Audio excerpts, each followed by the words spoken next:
얼마 전에 미국 국방부 공군이죠. 소프트웨어를 담당했던 최고 고위 책임자가 거기를 떠나면서 중국이 한 뭐 10년, 15년 미국보다 앞서 있다 이런 얘기를.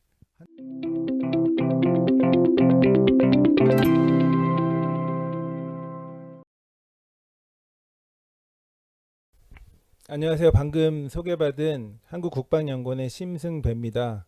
오늘 이렇게 초대해 주셔서 감사드리고요.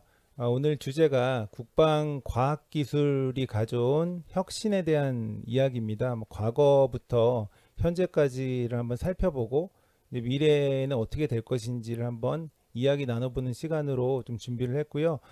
이렇게 준비해봤어요. 제가 첫 번째 슬라이드입니다. 이게 국방과학기술로 인한 변화에 대한 이야기인데요. 우리가 쓰고 있는 지금 스마트폰, 휴대폰 그것의 기원을 살펴보면 왼쪽 그림에 이제 세계대전 당시에 무전기예요, 무전기. 군용 워키토키이죠. 군용 워키토키를 사용한 저 시점이 1942년 갈빈이라고 하는 회사에서 저걸 만들어가지고 군에 납품한 건데 그 회사가 지금의 모토로라입니다. 그래서 그리고 나서 두 번째에 있는 그림이 최초의 초기의 삐삐입니다. 페이저인데요. 모토로라에서 나온 제품인데 엄청 크죠. 그 이유가 80, 90년대에 우리가 알고 있는 삐삐입니다. 저도 저 삐삐를 사용했던 세대인데 그리고 나서 2007년에 드디어 아이폰이 등장해서 세계를 좀 바꿨죠. 그래서 그런 쪽으로 연결이 되어 있는데 앞서 사회자께서도 말씀해 주셨지만 그 아이폰 내에 이제 들어가 있는 시리 음성 인식하고 음성 비서죠, 일종의 시리의 개발도 미국 국방부의 펀딩을 받아가지고 초기에 좀 개발했던 그런 히스토리가 있고요. 그런 부분들이 다 군과 좀 떨어뜨리기는 좀 어려운 그런 부분이 있는 것 같아요. 국방이라는 부분들이 과거와 현재는 여기 좀 보시는 것처럼 여러 가지 분석 통계를 통해서 한번 우리가 얼마나 국방 과학 기술에 투자를 하고 있느냐, 국가는 또 그러면 국방을 품고 있는 국가는 또 얼마나 투자를 하고 있느냐, 이런 것들을 한번 지표로 살펴보면 좋겠고요. 그러면 일단 통계를 한번 살펴보고 싶어요. 통계를 보면 국가의 연구개발 투자죠. 우리가 흔히 얘기하는 연구개발 투자가 그냥 과학기술에 대한 투자라고 대략 비슷하게 이제 보시면 돼요. 국내 총 연구개발비 얼마나 이제 연구개발에 투자를 하느냐. 그게 1999년에는 미국 1등, EU 2등, 이제 일본 3등 이렇게 되어 있는 거고 2019년에 순위가 바뀌어요. 중국 2등. 연구개발에 대한 집중도 얼만큼 인텐스하냐라는 것들을 지표로 OECD에서 많이 보는데 그것에 대한 것들은 인상적인 건 1999년에 또 이스라엘이 1등이었어요. 3.3%. 일본이 그 다음이었는데 2019년도에는 우리가 이스라엘 다음으로 올라갑니다. 그러니까 국가 GDP 대비 연구개발에 대한 투자를 상당히 우리나라가 많이 하고 있다. 그 다음에 요걸 또 보시면 중국의 연구개발 투자 확대가 엄청나게 가파르죠. 그래서 상당히 1990년대부터 쭉 올라가는 그래프가 엄청나게 빠르고 가파르고 장난이 아니구나 이렇게 생각할 수 있어요. 중국에 대한 부분을 좀 이야기를 하고 싶었습니다.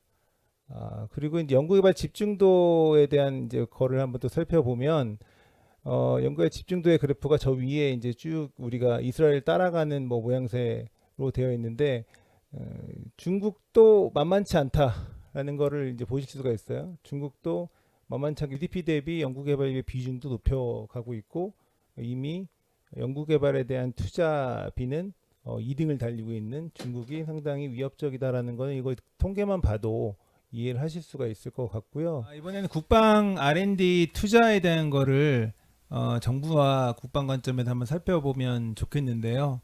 일단 정부의 총 연구개발비 보시는 것처럼 1999년에 3.7조 정도였어요. 정부의 총 연구개발비가 2019년 최근에 20년 후이 지났죠. 20.5조로 20조를 돌파를 했고요. 상당히 좀 지속적으로 정부의 연구개발비는 증가했다라고 이해를 하시면 될 것 같고요. 국방은 어떨까 살펴보면 상당히 뭐 기복이 좀 있습니다. 그래서 왔다 갔다 하는 그런 부분들이 있는데 이거는 이제 아마 어느 정부가 들어왔을 때 국방 연구 개발이 어땠는가 이렇게 생각해 보면 조금 이해하실 수 있을 것 같은데 미국 국방부도 마찬가지고 다 마찬가지지만 국방 쪽에 대한 비중이 조금씩은 줄어들고 있습니다. 왜냐하면 상용 민간 기술이 그만큼 성숙돼 있고 많이 발전을 하고 있기 때문에 그런 것이고요. 이건 ADD 우리의 국방과학연구소라고 하는 ADD의 연구개발비의 그래프인데요. 상당히 그래도 가파르게 올라갔던 구간들도 있죠. 계속 증가를 하고 있고 여전히 근데 다수는 우리 국방과학연구소에서 많이 개발하고 있는 분위기죠. 국방의 연구개발은 국방부와 방사청에서 두 개 기관에서 같이 연구개발을 투자를 하고 있는데 주로 이제 ADD가 속해 있는 이제 상위 기관은 방위사업청이기 때문에 그쪽에서 많이 투자를 하고 있는 그래프를 보실 수가 있습니다. 이건 참고로 한번 살펴보시면 좋겠고요. 이제 국내 이런 상황을 벗어나서 달파로 넘어가겠습니다. 미국의 고등방위연구계획국이라고 하는 그 연구를 하고 있는 연구의 최첨단을 달리는 연구소인데 많이 알려져 있죠. 그래서 이 달파가 처음에 출범된 거는 이 스푸트니크 위성에 대한 쇼크를 먹어서 미국이 1957년 10월 4일이죠. 발사된 시점이. 그래서 깜짝 놀란 미국에서 지금 알파라고 하는 연구소를 만들었는데 그러면 달파에서 많은 연구 개발을 했는데 우리가 알고 있는 것들 왼쪽 상단에 있는 그림들이 인터넷 기원이라고 보통 많이들 알고 있는 알파넷이죠. 알파넷 1969년 TCP/IP 통신하고 있는 프로토콜 1973년 그래서 뭐 GPS나 애플의 시리 이런 거 많이 또 들어보셨을 것 같고 최근에 연결되어 있는 거를 생각을 해보면 HMD라고 헤드 마운트 디스플레이 쪽이 1997년부터 이제 이런 노력들을 많이 해왔고 생각을 해보면 25년 30년 가까이 되는 세월이죠. 계속 하고 있습니다. 그래서 중간중간에 여러 가지 프로젝트들 하다가 중단하기도 하고 뭐 멈추기도 하고 했지만 계속 기술은 남으니까 그 기술들을 가지고 계속 발전시켜 오고 있고요. 최근에는 미국 육군의 아이바스라고 하는 프로젝트를 하고 있는데 이제 MS의 홀로렌즈 2 이 헤드셋을 사용해 가지고 하는 프로젝트죠. 그 일부죠, 일부. 그래서 그렇게 하고 있는 상태입니다. 또 달파가 많이 하고 있는 이제 연구 개발 중에 하나가 인상적인 게 AI 넥스트 캠페인이라고 해서 2018년에 50개 이상의 AI 프로그램들에 2조 원 이상을 쏟아붓겠다라고 했고 이거는 미국의 전 국가적으로 여기도 그렇지만 다른 쪽도 내셔널한 이니셔티브도 있어요. 그래서 많이 국가적으로 투자를 하고 있는 상황이고요. 대표적인 AI 프로그램이 이제 여러 개가 있는데 그 중에 좀 인상적인 거 몇 개를 좀 들고 와 봤습니다. 첫 번째가 에이스라고 하는 프로젝트인데요. 에어 컴뱃 에볼루션이라고 해서 공중 전투를 자율화하는 프로그램이에요. 그래서 그 중간 단계로서 2020년에 했던 챌린지가 있는데 알파 도그파이트라고 하는 그래서 공대공 전투를 하는 겁니다. 인공지능과 인간 조종사가 붙어서 누가 이기지 이걸 이제 결투를 한 거예요. 그래서 최종적으로 인공지능 조종사가 다 이겼다라고 해서 그런 기사도 나고 했는데 이거 뭐 상황 따라 틀린 거기 때문에 주어진 조건 하에서 이제 대결을 한 건데 그래도 상당한 좀 임팩트가 있었죠. 그래서 그것에 대한 앞으로 이제 이걸 왜 하냐라고 하면 인간과 기계와의 협업, 유무인 협업, 뭐 로봇과 인간의 협업 이런 것들을 위한 실험적 프로젝트입니다. 그게 이제 공군 쪽에서 주로 많이 지금 하고 있는 상황이고 이게 지상으로 오면 무인 전차, 무인 탱크 같은 거죠. 그리고 바다로 가면 무인 잠수정 이런 것도 무인 뭐 수상정 이런 쪽으로도 많이 가고 있고 이렇게 볼 수가 있습니다. 네네. 설명 가능한 인공지능 같은 경우에는 AI가 판단을 내렸을 때 과연 AI가 왜 이렇게 판단을 했지? 이거에 대한 설명을 해야 된다는 거죠. 군사적으로는 상당히 중요하죠.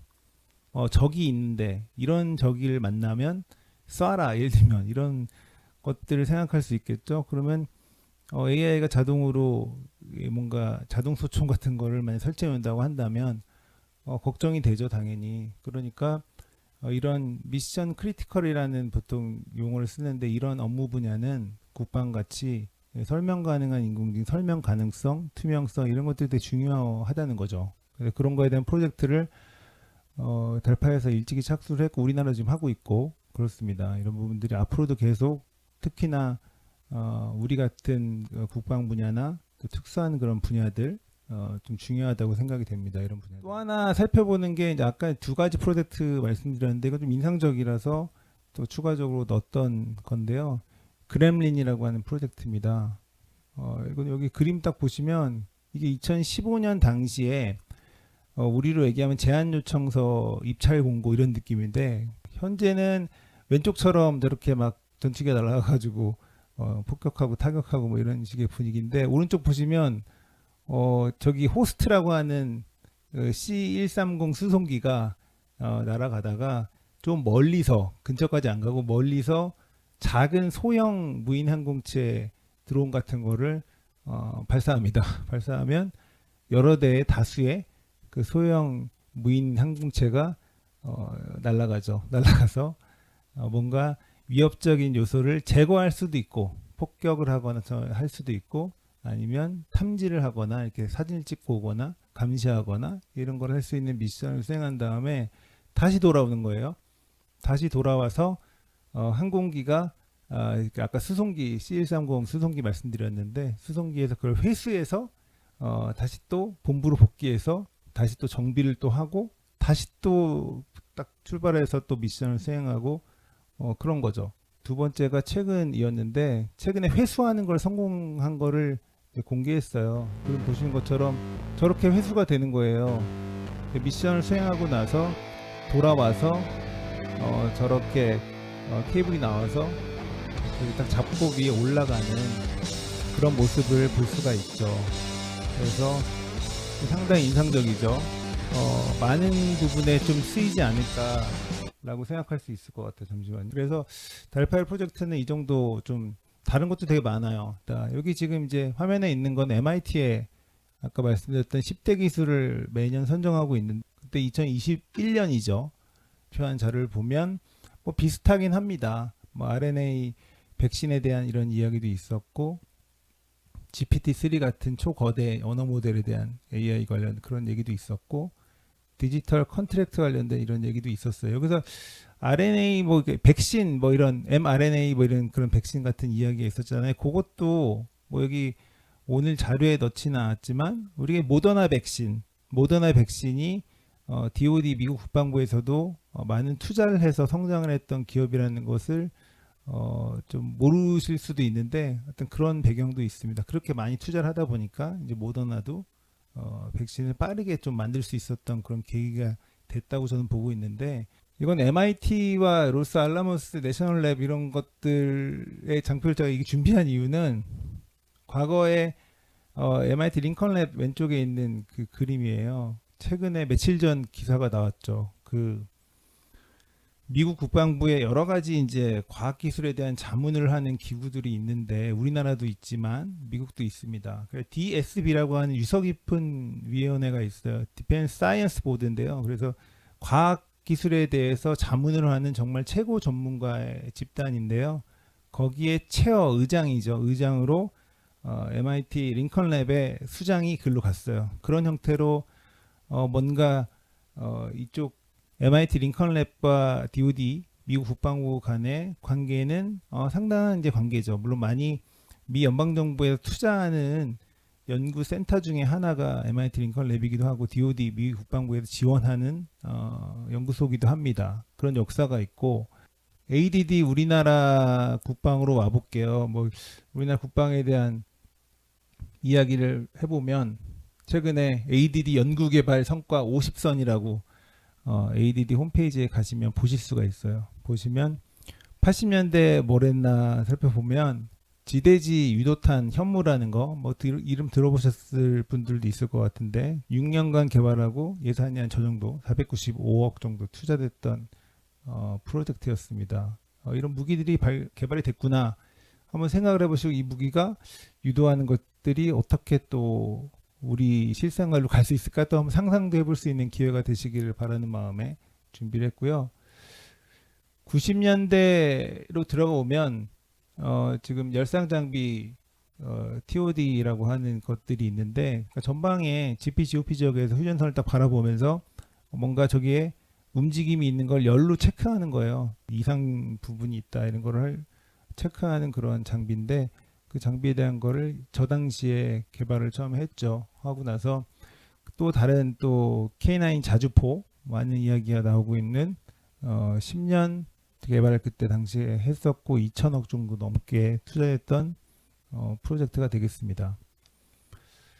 UAV 같은 송골매 이런 프로젝트도 했었고 경월에 이제 바다 아래에서 쏘는 저건 바다 아래 쏘는 컨셉은 아니고 떨어뜨리는 컨셉이에요. 저거는 그래서 그런 경월에 같은 것들을 개발도 했었고요. 저것도 저거는 뭐 상상하기가 좀 어려울 것 같아요. 실생활에 어떻게 쓸까 좀 쉽게 상상하기는 어려울 것 같고요. 2010년대 통신을 위한 네트워크에 대한 TICM 같은 연구 개발을 12년간 했었고요. 2천 거의 500억 정도 들였고 최근에도 지금 이 비슷한 연구 개발하고 있는데 무인 차량에 대한 것들 많이 연구하고 있습니다. 그래서 그때 당시에 했던 그 자리에 올라와 있는 것들을 보면 저렇게 8년간 좀 개발했던 뭐 산물은 오른쪽에 그림에 있는 그런 형태가 되겠죠. 이제 미래로 드디어 넘어오겠습니다. 그래서 한 세 가지 관점에서 좀 말씀을 좀 드려보려고 합니다. 첫 번째가 우리의 혁신의 생태계입니다. 혁신의 생태계. 거기에 생태계를 좀 보면 그 중에 하나가 연방정부에서 투자하는 이런 연구센터의 컨셉이 있어요. 특이할 만한 사항은 23%, 43개 기준으로 보면 10개 정도를 미국 국방부가 지원을 하는 연구센터입니다. 상당히 비중이 높죠. 그래서 또 DoD 미 국방부에서 기술 조직, 기술에 대한 최고 책임자 CTO 조직에서 지원하는 뭐 오른쪽에 다루고 있는 범위가 에자일, 뭐 AI, 공학, 클라우드, 뭐 이런 거 퀀텀 되게 많잖아요. 이런 것들 다 다루고 있는 연구소고요. 지속적으로 상당히 거의 뭐 몇십 년간 계속 연구를 하고 있는 거죠. 그런 형태로 지원한다는 거예요. 우리를 살펴보면 몇십 년간 지원하는 곳이 있나? 이렇게 생각해보면 약간 물음표가 생기실 거예요. 그거와는 조금 약간 다르다라고 생각을 하시면 될 것 같고 퍼스트 무버냐 뭐 패스트 팔로워냐 이런 얘기가 많이 나오는데 저는 둘 다 해야 된다고 생각하는 사람 중에 한 명인데 지금 미국의 R&D 내에서 공공의 비중 보시는 것처럼 민간 영역이 이미 미국도 공공의 영역을 추월했어요. 당연히 80년대에 이미 추월했기 때문에 더 이상 뭐 국가가 또는 미국 국방부가 연구개발을 주도한다라는 생각은 버려야 된다는 얘기가 한 대략 한 7, 8년 전, 한 10년 전 이때부터 계속 많이 나오고 있는 거 최근에 엄청나게 많이 나오고 있고요. 그런 얘기를 여기 이 그래프에서 좀 하고 싶었습니다. 또 하나 살펴볼 거는 정부 구면 예산 중에서 미국 국방부가 좀 어느 정도를 차지하고 있냐 저 파란색이 그 국방부예요. 제일 크죠. 뭐 NIH 이제 헬스케어 쪽 하는 쪽도 최근에 많이 좀 커졌고 이런 것들을 좀 보실 수가 있어요.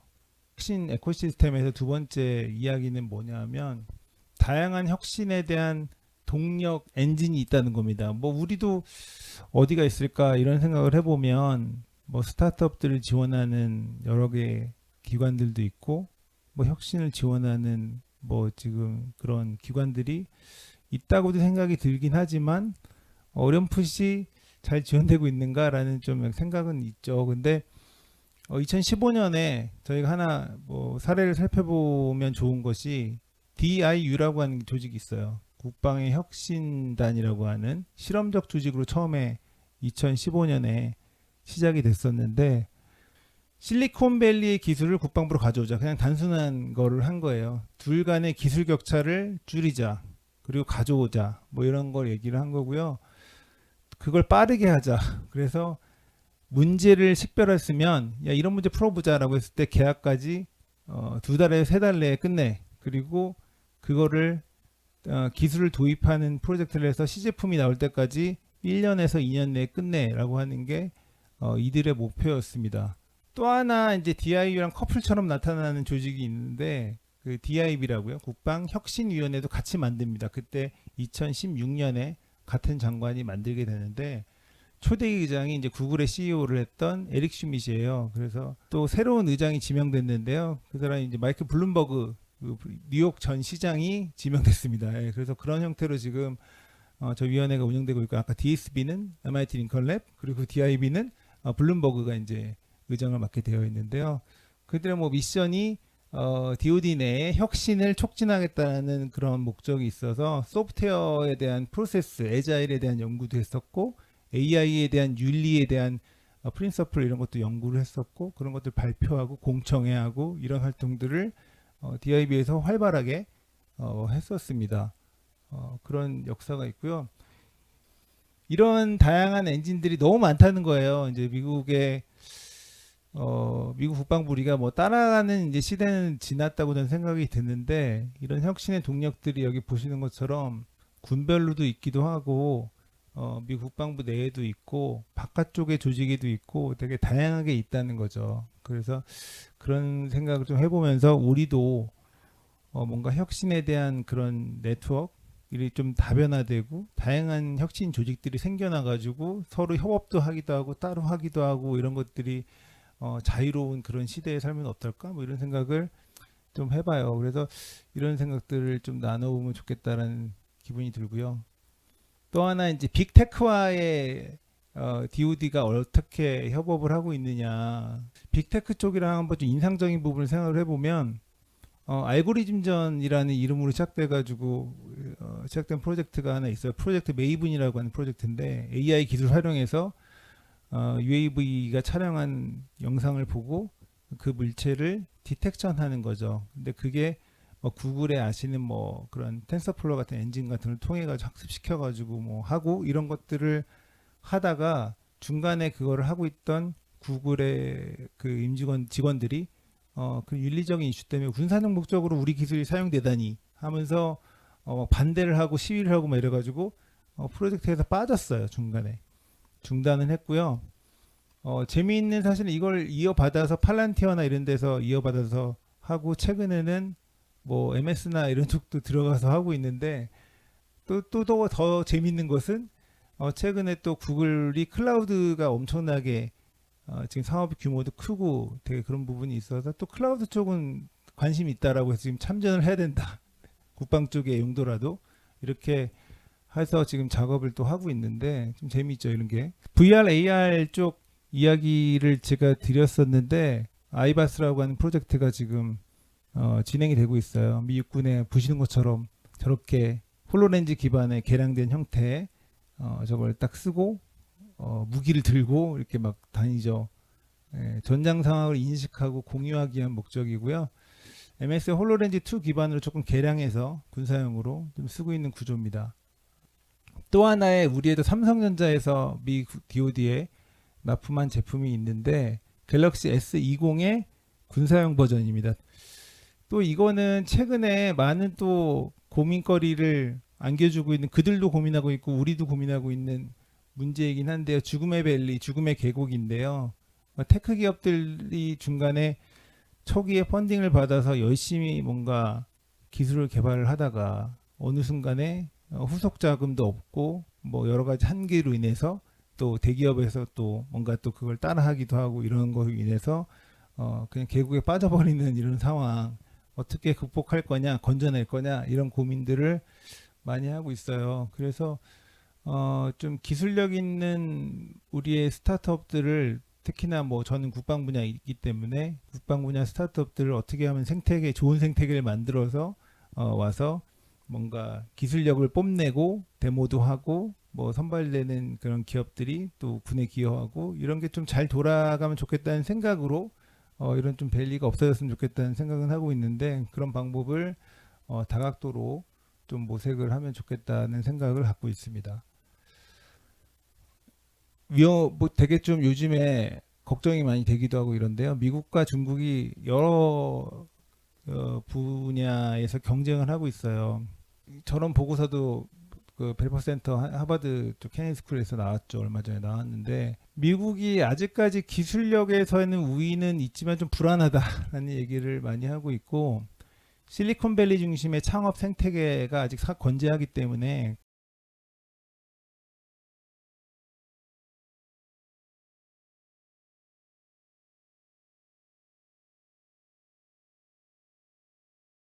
여전히 국방 차원에서 보면은 DoD가 역할을 많이 국가적으로 하고 있기 때문에 괜찮지 않냐라는 생각을 할 수 있지만 중국은 상당히 위험하죠. 어떻게 보면 기술적으로 봤을 때 많이 오고 있고 얼마 전에 미국 국방부 미국 공군이 정확하게는 미국 공군이죠. 공군의 소프트웨어를 담당했던 최고 고위 책임자가 이제 거기를 떠나면서 중국이 한 뭐 10년 15년 미국보다 앞서 있다 이런 얘기를 한 적도 있는데 뭐 그거에 대해서 미국에서 좀 뭐 이렇게 디펜스도 하기도 했죠. 그것이 아니고 다른 거다 뭐 이렇게 얘기도 하기도 했는데 그것이 던져주는 거는 그만큼 이제 둘 간의 격차가 이제 거의 뭐 없다라고 생각해도 될 정도로 상당히 가깝다는 얘기를 생각해 볼 수 있을 것 같아요. 이 데이터 주권이라는 거 프라이버시 이슈가 중국에 있는데 데이터를 그래도 우리보다는 그래도 좀 손쉽게 얻고 활용하고 하는 구조잖아요. 뭐 미국과 비교해도 그렇고 이제 그런 것들이 AI는 데이터 싸움인데 어떻게 보면 그렇게 보면은 상당히 그런 경쟁에서는 미국이 좀 지고 있지 않나라는 생각을 좀 할 수 있고 좀 위험한 부분이라고 할 수도 있고요. 중국은 중국 인민해방군 쪽과 중국 기업들이 뭐 같지는 않지만 연결이 많이 되어 있는 좀 생각을 해볼 수 있으니까 뭐 그런 부분들도 좀 고민을 해봐야 될 것 같다라는 생각을 같이 해보시면 좋겠습니다. 이건 최근에 또 발표된 브루킹스 쪽에서 발표된 자료 보시면 AI 전략에 대한 구현 차원에서 나라별로 지금 기술적으로 또 사람의 역량 차원에서 뭐 이런 것들을 어디가 지금 리더 그룹이냐라고 하는 거를 찍었어요. 딱 보시면 상당히 인상적인 그림인데 우상단에 중국이 찍혀 있습니다. 그러니까 기술적으로는 미국이 조금 앞선데 우리나라도 리더 그룹에 있어요. 조금 리더에서 조금 저쪽에 있긴 하지만 그리고 역시나 이제 실리콘밸리 MS나 구글을 이끌고 있는 주된 세력을 갖고 있는 인도의 기술 인력들이 상당히 높죠. 그러니까 저 위에 최상단에 차지하고 있는 포지션하고 있는 걸 보실 수가 있고 우리 가까운 나라 이제 일본 같은 경우 기술력은 우리보다 좀 앞서지만 인재 차원에서 조금 뒤진다 이렇게 지금 평가를 하고 있는 거예요. 평가의 원점이라고 볼 수 있는 중앙에 호주, 스위스, 이탈리아, 캐나다 이렇게 좀 이렇게 있는 구조를 볼 수가 있습니다. 네, 이렇게 되어 있어요. 생각해 볼 지점이 많습니다. 이 그림 하나로만 봐도 그렇습니다. 러시아가 상당히 뒤쳐져 있죠. 예, 지금 러시아가 저 왼쪽에 중간 지점 쪽에 있는데 러시아가 기술력은 AI 분야는 조금 다른 데에 비해서 약간 뒤처지는 부분이 있는 것 같아요. 다만 러시아가 강점이 있는 건 로봇이나 뭐 이런 쪽에 좀 강점이 있는데 그리고 뭐 극초음속 미사일 이런 쪽에 좀 강점이 있죠. 그런 부분들은 있지만 이 AI 분야 쪽에 전략을 잘 구현해 나가는 차원에서 이제 봤을 때는 조금 뒤처진다라고 보는 것 같아요. 요거는 되게 가운데가 되게 귀여운 그림이죠. 플랫폼 1이라고 하는 건데요. 클라우드 1, 플랫폼 1 이게 이제 미국 DoD의 공군에서 관리하고 있는 플랫폼입니다. 클라우드이기도 하고 그래서 개발하기 위한 플랫폼 겸 클라우드 제공하는. 그래도 클라우드 1이 있었기 때문에 아까 DoD의 제다이라고 하는 프로젝트가 중간에 이제 계약됐다가 2년간 분쟁 끝에 취소가 됐지 않습니까? 그래서 그 2년 동안에 그 뭐 했을까? 이 클라우드 원을 사용했어요, 미국이. 그래서 클라우드 원을 이용해 가지고 전사적으로 이용을 했었다라고 보시면 될 것 같고 그걸 구현하기 위한 중간에 과학기술에 대한 그룹, 소프트웨어에 대한 팩토리라고 표현을 요즘 많이 하는데 소프트웨어의 전문 그런 집단 기업들입니다. 거기서 그런 것들을 기여해주고 있고 니스트 같은 표준을 연구하는 이런 쪽들도 지원해주고 있다라고 보실 수가 있을 것 같아요. 맞는 말로 넘어가겠습니다. 국방의 전환, 혁신 이런 차원을 좀 말씀드리고 싶은데 최근에 DoD CTO가 전략적으로 이런 기둥 3개를 세우자라고 주장을 하는 문서를 발표를 했는데요. 미션에 임무에 초점을 두자. 그리고 인력, 인재에 대한 파운데이션 빌딩을 하자라는 이야기를 했고 팀워크가 중요하다 이런 얘기를 했습니다. 뭐 생각해 볼 문제예요. 그리고 기술에 대한 믹스가 중요하다라고 저는 생각을 하는데 이머징한 그런 유망 기술들과 커머셜한 기술들을 잘 믹스해야 된다고 생각을 합니다. 그리고 패러다임 자체도 왼쪽에서 오른쪽으로 가면 좋겠다. 프로덕에서 이제 프로토타입 중심으로 빠르게 가는 거, 그 프로세스 그냥 그 절차를 따르고 이런 것보다는 플랫폼으로 뭔가 좀 통일해서 가는 것. 그리고 피플보다는 요즘에 VR 메타버스 시대 보면 페르소나 개념으로 멀티 페르소나 쪽으로 가는 이런 쪽의 컨셉으로 좀 바뀌어야 되지 않느냐 이런 생각을 뭐 한번 상상을 해보고요. 국방의 혁신 전환이 이제 디지털에 대한 혁신 전환으로 이어지는 것 같아요. 최근의 시대가. 그래서 팀에 대한 구성도 퓨전이나 뭐 크로스 펑셔널한 팀 형태로 좀 생각을 해봐야 된다라는 생각이 드는데 이건 가트너에서 최근에 또 재발간한 자료인데 퓨전 팀에 대한 샤크 같이 뭔가 제품 만드는 그룹이 하나 있을 것 같고 만타레이 지금 그 과오리 슈가오리처럼 왔다 갔다 채널을 막 왔다 갔다 하는 마케팅 쪽입니다 이쪽이. 그리고 세 번째는 파라피시는 이제 샤크 상어랑 같이 공생하면서 이제 막 뭐 이렇게 찌끄러기도 먹고 옆에 있는 애들 먹고 막 이런 애들인데 실제 운영하는 거죠. 운영 오퍼레이션 하는 팀들이고 이 멸치 같은 엔초비 애들은 데이터를 분석하면서 돌아다니면서 막 이것저것 막 데이터를 실어 나르고 이런 조직인데 이런 팀들이 좀 조직에 막 펼쳐져 있으면서 왔다 갔다 할 수 있는 말랑말랑하기도 하고 융합적인 조직이 되면 좋겠다 이런 생각을 해봅니다. 이상 발표 마치겠습니다. 저도 걱정이 되죠. 이게 윤리적 이슈이긴 한데 기술이 그 국방에 대한 기술 뭐 이렇게 또 무인화 되면 아까 말씀하신 것처럼 게임하듯이 뭐 지금도 비슷해요. 사실 드론을 뭐 조정하거나 이런 것들이 어떻게 보면 과거에 그런 비행기 시뮬레이션 게임들이 상당히 90년대, 80년대 유행을 했었습니다. 시뮬레이션하고 막 F-16 막 조종하고 막 이런 거 해보신 분 있을 거예요. 그러면 그러다 보니까 게임하듯이 뭔가 하게 되면 이런 우려가 말씀하신 대로 많이 생길 거예요. 그래서 그런 가이드라인이 많이 필요하겠다는 생각을 많이들 하고 있고요. 뭐 유엔이나 이런 데서도 그런 거에 대한 논의가 많이 좀 되고는 있습니다. 그래서 뭔가 좀 그런 인명에 대한 생각을 하지 않고 그런 국제법상의 그런 걸 지키지 않고 뭐 전쟁을 해서는 또 안 되는 또 상황이기도 하니까 그런 부분들 잘 감안해서 할 수 있는 뭔가 합의가 좀 필요하다. 그런 합의를 위한 노력은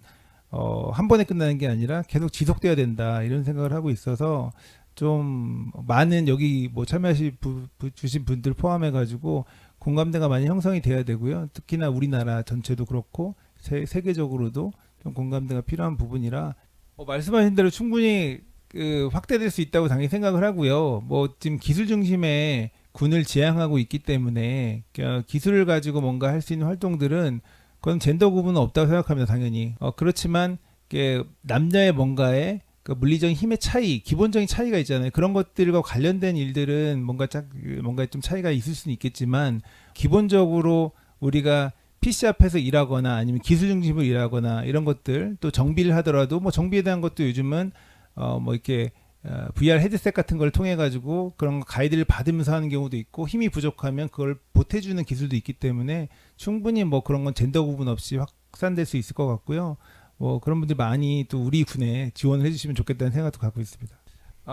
그 국방의 목적이라는 게 국민을 보호하는 게 이제 제1 목적이잖아요. 국민을 보호하는 거죠. 국민의 안전을 보장하는 것이고, 그리고 이제 뭔가 유사시에 그런 뭐 전쟁이나 분쟁이나 이런 것 발생했을 때에 우리의 인명의 그런 피해 없이 뭔가 좀 뭔가 일종의 뭐 이기거나 아니면 좀 우위를 점하거나 이런 게 있어야 되는 것인데 당연히 국방 기술에 대한 영역이 병력에 대한 대체도 당연히 해야 되는 부분이 많이 있고요. 뭐 우리가 아까 말씀하셨듯이 출산율이 지금 막 떨어지고 있기도 하고 그렇다고 한없이 뭐 어떻게 인구를 늘릴 수 있는 방법이 있는 것도 아니기 때문에 자연스럽게 어떻게 보면 필연적으로 기술에 대한 중심, 기술 의존 쪽으로 갈 수밖에 없고요. 그렇게 되면 기술이 뭔가 기존에 사람이 했던 일을 이제 대체할 수 있는 분야를 찾아서 그 부분을 대체한다면 조금 더 그런 걱정하신 부분이 해소될 수 있을 거라는 생각이 들고요. 국방의 기술이 여전히 국민의 그런 거 안전을 보호하는 예를 들면 뭐 되게 험지나 아니면 또 이 바닷가나 이런 데 것들을 좀 위험한 지역 이런 데 부분도 좀 감시하고 정찰해주고 이런 기술들도 있지 않습니까? 그래서 경계 감시 이런 영역들도 있고 그러니까 그런 걸 통해서 국가 차원에서의 뭔가 국민의 안전을 보호하는 이런 쪽은 계속 역할을 해야 된다고 생각이 들고요. 뭐 무인화 로봇 이런 것도 당연히 계속 개발하고 있는 부분이 국민의 안전을 보장하기 위해서 하는 것이지 뭐 다른 쪽 그 목적이 물론 있지만 뭐 이게 전투나 전쟁에서 이겨야 되는 것도 나중에 우리의 군의 그거 미션 중에 하나이기 때문에 그런 부분도 있지만 국민이 말씀하신 그런 국민의 안전 뭐 그리고 보호 이런 쪽으로 계속적으로 당연히 고민해 봐야 되고 기술이 활용돼야 된다는 생각을 갖고 있습니다. 그 부분은 뭐 그리 걱정하지 않으셔도 되지 않을까 생각하고 있습니다. 뭔가 세상이 막 넓어지고 있고 잘 안 보이고 가상의 세계로 막 초월의 세계로 진격하고 있는 느낌이에요. 지금 요즘은 뭐 메타버스도 그렇고 여러 가지가 그런데 뭐 메타버스 이슈만 생각해도 그렇습니다. 가상의 공간에서 뭔가 일어났을 때 가상 공간에서의 뭔가 따돌림 그리고 뭐 괴롭힘 뭐 이런 이슈들이 있고 뭔가 공격하거나 사람들을 되게 감정적으로 이게 좀 이게 하는 것들이 있을 수 있지 않습니까? 그런 게 있으면 그걸 어떻게 방어하지? 이런 걸 생각해 보면 자연스럽게 사이버 공간상에서의 뭔가 기술들이 떠오를 수밖에 없어요. 그럼 사이버 공간상에서 뭔가 흔히 얘기하는 해킹을 하고 방어를 하고 이런 비슷하게 그런 보안 기술들이 메타버스 공간도 충분히 활용될 수 있고 또 해킹에 대한 위험이나 이런 것들이 또 국방 분야에서도 열심히 연구하고 있는 분야이기 때문에 자연스럽게 연결되지 않을까 이렇게 생각해 볼 수가 있고요. 우주 영역도 이제 상용해서 민간 기업들이 뭐 앨런 머스크가 많이 쏘고 막 이러지 스페이스X 많이 쏘고 막 이러지 않습니까? 우리나라도 이제 쏠 계획도 다 갖고 있고 그러면 그런 것들과 또 군사적 용도의 그런 것들이 다 연결되어 있기 때문에 그런 부분들은 앞으로 가상의 공간이나 우주의 공간 뭐 이런 공간에서 되게 서프라이즈한 기술들이 많이 나오지 않을까라는 생각이 들고요. 한 언제인지 모르겠지만 이런 행사를 화성에서도 하고 이럴 수 있지 않을까 생각하고 있습니다. 말씀하신 대로 기술의 발전이 너무 빨라서 속도가 10년 동안에 엄청난 변화가 있었는데 앞으로의 10년 상상할 수 없는 변화가 일어날 수도 있어요. 그래서 그런 부분들 어떻게 올까? 저도 가끔씩 걱정을 합니다. 그래서 지금 이렇게 스마트폰이 없으면 정말 죽을 것 같고 이런 삶을 살고 있는데 죽지는 않죠 사실. 가끔 버리고 떠나도 되게 즐거운데 한 이용의 불편함. 그래서 최근에 많이 나오고 있는 이슈가 UX라고 사용자 경험에 대한 이슈가 있어요. 그래서 사용자들이 편하게 이용할 수 있도록 뭐 국가든 민간이든 그런 뭔가 앱이든 서비스나 뭐 이런 것들이 돼야 된다. 정비에 대한 이슈가 많은데 저는 되게 심각하게 고려를 많이 해야 된다고 생각합니다. 특히나 노령층인 같은 경우에 햄버거 먹고 싶은데 햄버거 주문 못하고 김밥 먹고 싶으면 김밥 주문 못하면 안 돼요. 근데 그렇게 안 되도록 그런 것들 키오스크나 이런 것들도 잘 친화적으로 설계해야 된다고 생각하는데 그런 노력이 앞으로도 많이 필요하다고 생각합니다. 되게 무겁고 무서운 질문입니다. 네. 저도 영화를 많이 보고 그런 이야기를 많이 듣고 하는데 중국이 이제 그런 뭔가 정보를 활용해서 많이 하는 노력들을 하고 있는 것은 뭐 다들 알고 계실 거예요. 근데 그게 과연 이제 우리는 어렵죠. 그런 거 하는 거가 개인정보 보호도 당연히 해야 되고 맞지도 않는 이야기고 되게 어려운 부분인데 걱정이 많습니다. 그런 부분들은. 예, 그래서 뭐 실험적인 시도들은 해보고 있어요. 그걸 하는 시도 자체도 되게 정당하지 않은 것 같고 제가 보기에. 그러니까 그런 부분들은 있어서는 안 된다라는 좀 생각을 좀 갖고는 있는데 그렇지만 필요시엔 쓸 수 있는 기술력은 갖고 있어야 된다. 예를 들면 국방 입장에서 그렇습니다. 뭐 전시 상황에서 전쟁을 하고 있는데 그런 것들이 필요할 때가 있을 수 있잖아요. 되게 유사시 정말 긴급한 경우에 그런 경우는 조금 할 수 있도록 뭔가 기술력은 갖추고 있고 그때그때 적용할 수 있어야 된다는 생각은 들지만 평상시에는 쓰는 거는 좀 바람직하지 않다고 생각합니다. 네.